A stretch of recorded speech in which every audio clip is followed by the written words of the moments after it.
প্রতীক নিয়ে আরপিওর যে আপনার যে খসড়া যেটা সরকার অনুমোদন করেছে, প্রতীকের ব্যাপারটা আমার আমার এটা কোনো আপত্তি নেই, আমার পছন্দ হয়েছে।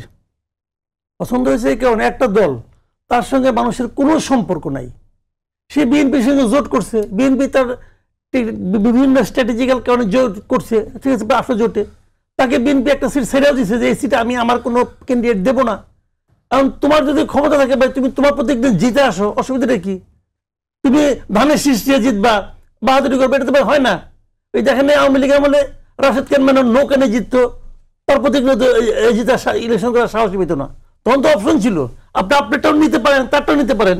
সে বিরাট নেতা, ইলেকশন করুক না, নিজের প্রতীক নিয়ে কিরম পারতো।